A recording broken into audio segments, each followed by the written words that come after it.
সাবাল কিছু বলো, তোমার কেমন লাগছে দেয়াবাড়ি এসে? দেয়াবাড়ি তাইছি, আমার একটা নতুন জীবন পাইলাম মনে হচ্ছে। খুব মুক্ত বাতাস। ও হ্যাঁ, ফাইন লাগছে। ফাইন ফাইন লাগছে। তার কুষ্টার মানুষ এরকম ফাইন লাগছে তাই বলে না? ও হ্যাঁ, ফাইন। এই যে আমাদের একবার ফাইন লাগছে।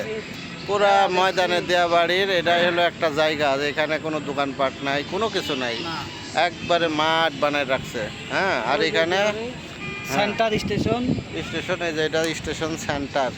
হ্যাঁ, এটা ওই যে ভেড়া। হ্যাঁ, আর এই যে ভেড়া, এই যে ভেড়া টেড়া সব গরু টরু সব চড়াই। এটা একটা কঠিন একটা জায়গা। এই যে এই পাশে দিয়ে দেখছেন বিকেলবেলাটা মানে এত সুন্দর, মানে কি বলবো। ওই যে ট্রেন যাচ্ছে। পুরা একবারে মনে করেন আপনি গ্রামে আছেন আর দেখেন ট্রেন যাচ্ছে। এই যে ট্রেন যাচ্ছে দেখছেন, এটা মনে করেন কল্পনাও করছিলাম না যে এরকম ট্রেন যাবি, এই এরকম মাথার উপর দেয়া কল্পনাই করছিলাম, কিন্তু ট্রেনের উপর দিয়ে প্লেন যাচ্ছে।